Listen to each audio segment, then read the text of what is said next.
Juristen Legal Indonesia YLI, sehingga jumlah yang disumpah seluruhnya pada kesempatan hari ini 160 peserta, terdiri dari agama Islam, agama Kristen, Katolik, dan Buddha.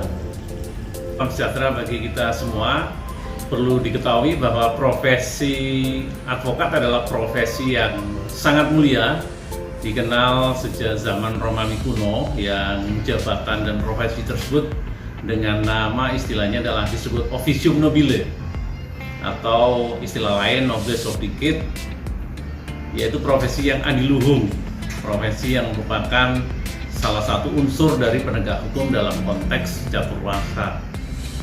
Profesi advokat sejatinya adalah pengabdian dirinya kepada kepentingan terbaik bagi masyarakat dan bukan kepada dirinya sendiri, serta berkewajiban untuk serta menegakkan hukum dan keadilan dan menjunjung tinggi hak-hak asasi manusia. Dan profesi ini tersebut bergerak di bidang moralitas, khususnya untuk menolong orang-orang tanpa mengharapkan sebuah imbalan atau honorarium. Seorang advokat sebelum menjalankan profesinya wajib bersumpah menurut agamanya atau berjanji dengan sungguh-sungguh di sidang terbuka pengadilan tinggi wilayah hukum setempat. Kita ketahui bahwa dunia profesi advokat tidak mengenal istilah dilantik. Ingat itu, tidak ada kata dilantik atau pelantikan. Istilah yang digunakan untuk menyebutkan sebagaimana seorang ditetapkan untuk menjadi seorang advokat adalah, perlu diingat, adalah istilah pengangkatan. Pengangkatan. Hal tersebut sebagaimana diatur dalam regulasi Undang-Undang Advokat, termaktub dalam bab 2 tentang pengangkatan, tentang penyumpahan, status dan penindakan, termasuk pemberhentian seorang advokat ketika melakukan malpraktek advokat.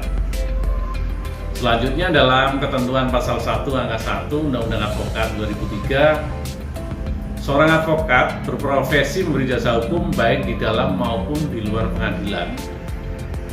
Dan pengangkatan advokat dilakukan oleh organisasi advokat yang sah menurut hukum.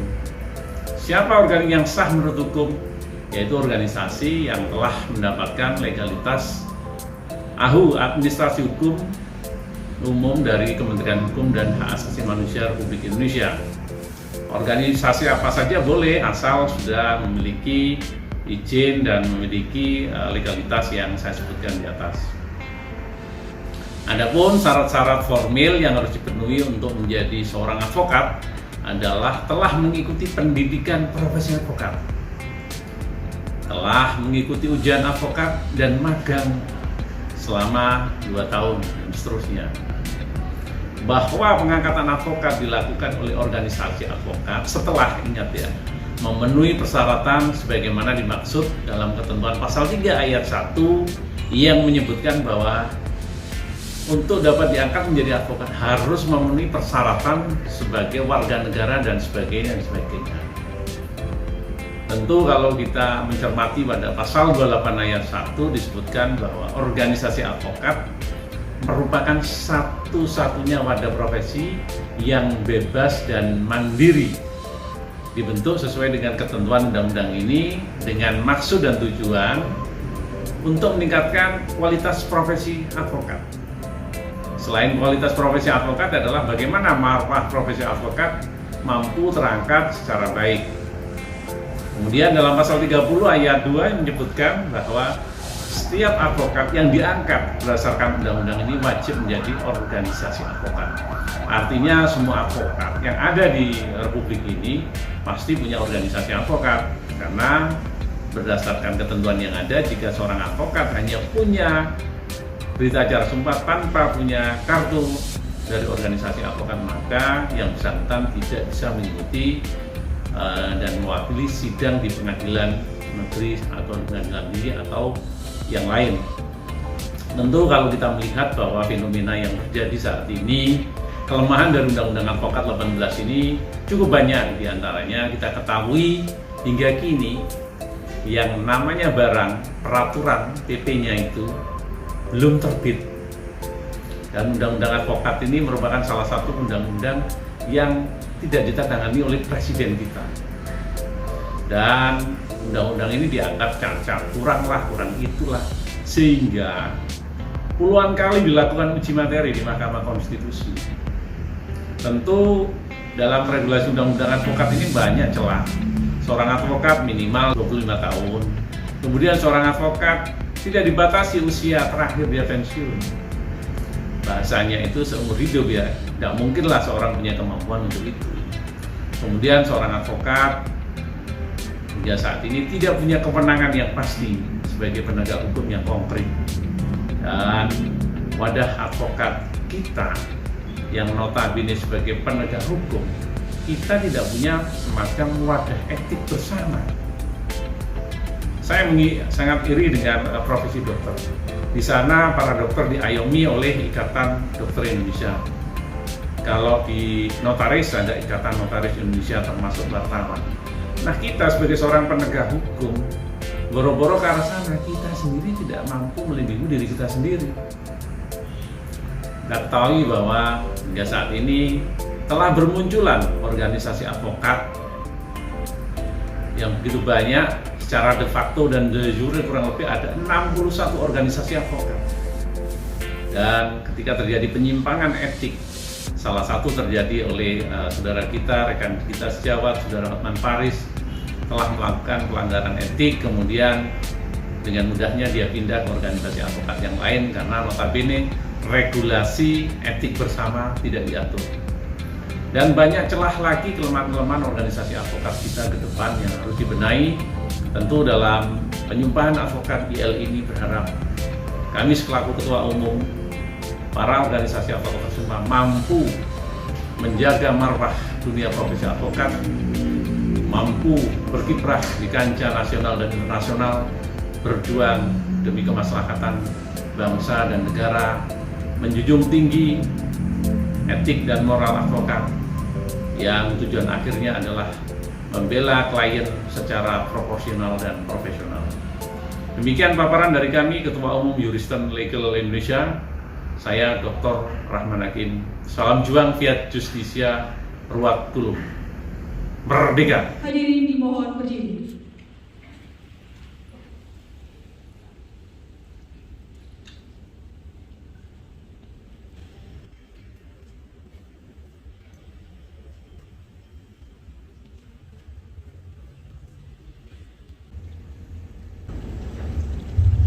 Bismillahirrahmanirrahim. Sidang terbuka Pengadilan Tinggi Surabaya yang dilangsungkan pada hari ini, Selasa tanggal 2 Maret 2021, bertempat di Hotel Mercure Surabaya dengan acara pengambilan sumpah advokat dinyatakan dibuka dan terbuka untuk umum. Pengambilan sumpah atau janji advokat oleh yang terhormat Wakil Ketua Pengadilan Tinggi Surabaya kepada para rohaniwan dipersilahkan mengambil tempat.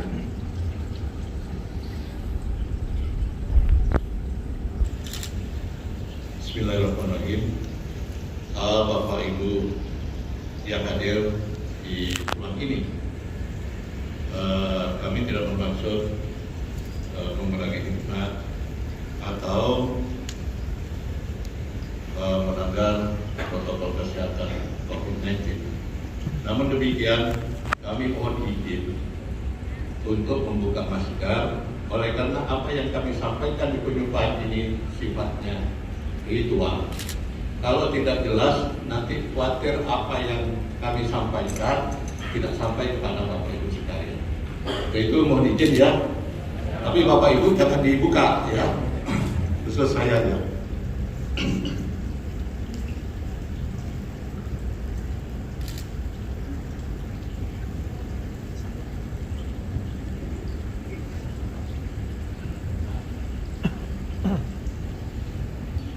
Saya ingin bertanya, apakah saudara-saudara bersedia diambil sumpah atau janjinya? diambil sumpah atau janji menurut agama apa?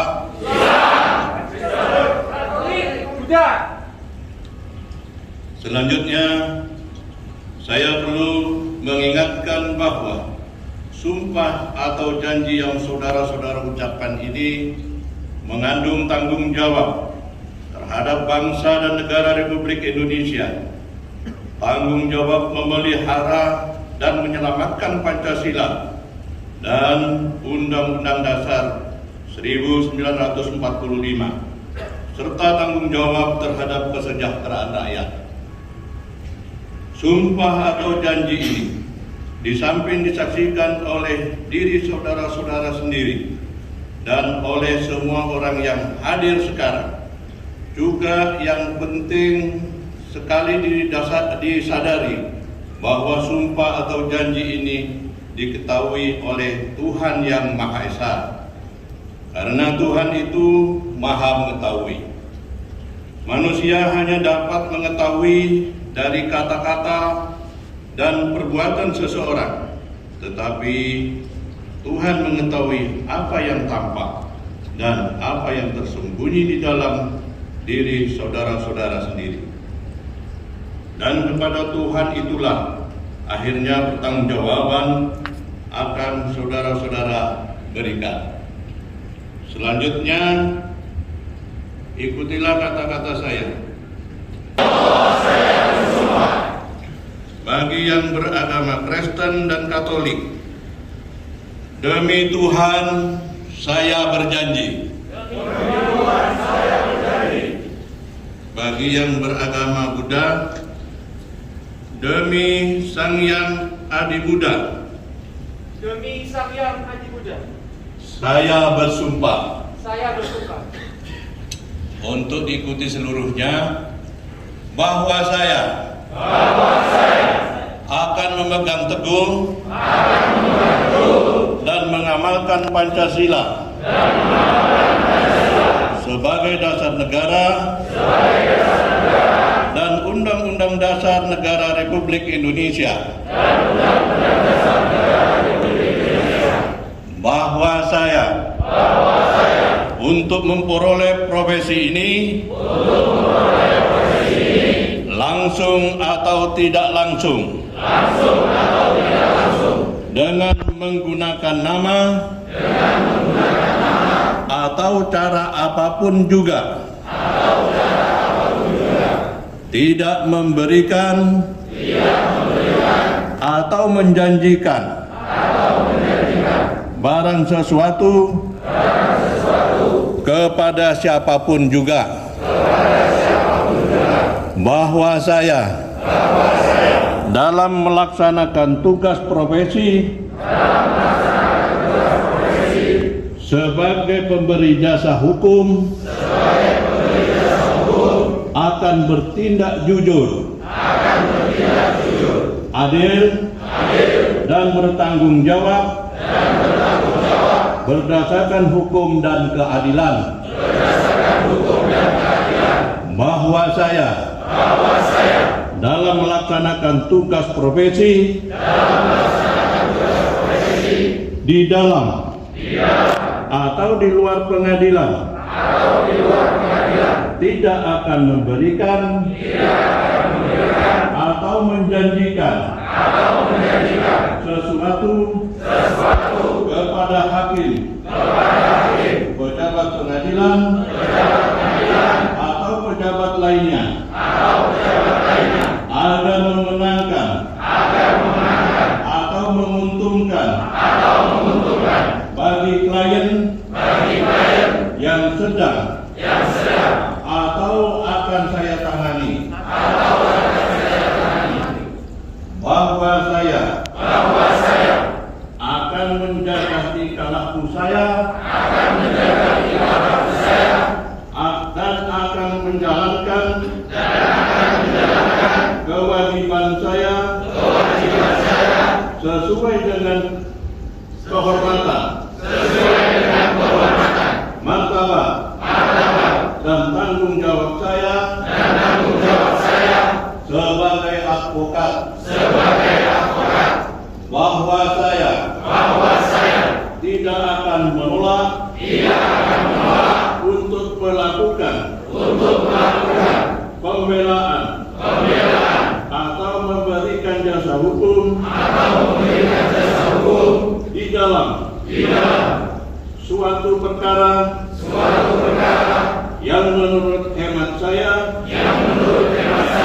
merupakan bagian daripada tanggung jawab profesi saya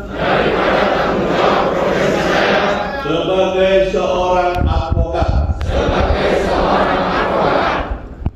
bagi yang beragama Kristen dan Katolik. Kiranya Tuhan menolong saya. Rohaniwan dipersilakan kembali ke tempat.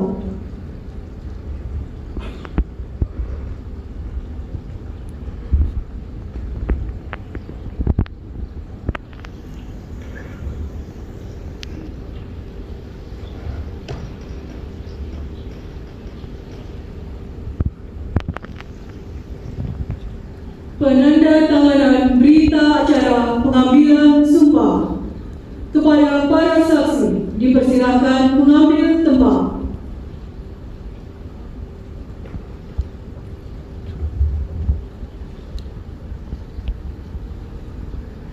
Kepada para advokat yang telah ditunjuk secara simbolis dipersilakan mengambil tempat. Agama Islam Ahmad Purwo Hadi SH. Agama Kristen Martin SH. Agama Katolik Ken Kurniawan Handi SH. Agama Buddha Evan Sugiarto Afil SH MH MKM.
Para advokat dipersilakan kembali ke tempat.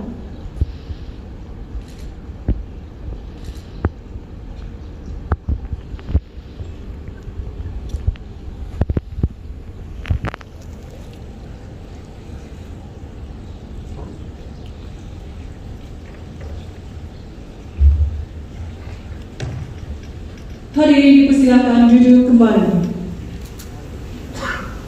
Sambutan yang terhormat Wakil Ketua Pengadilan Tinggi Surabaya. Salam sejahtera bagi kita semua. Salam. Yang terhormat Bapak para saksi, Bapak Hakim Tinggi Pengadilan Tinggi Surabaya, yang saya muliakan para rohaniawan dari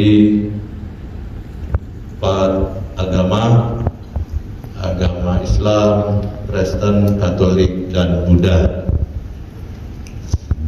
Yang saya hormati Ketua, pengurus maupun wakilnya beserta jajaran pengurus Juristen Legal Indonesia YLI, anggotanya ini yang disumpah, sehingga jumlah yang disumpah Seluruhnya pada kesempatan hari ini 160 peserta terdiri dari agama Islam, agama Kristen, Katolik, dan Buddha. Yang saya banggakan dan saya cintai para bapak ibu advokat yang baru bersumpah. Puji syukur kita panjatkan kehadirat Allah Subhanahu wa Ta'ala. Sidang terbuka Pengadilan Tinggi Surabaya yang dilangsungkan pada hari ini Selasa tanggal 22 Maret tahun 2021 bertempat di Hotel Mercure Surabaya dengan acara pengambilan sumpah advokat dinyatakan ditutup.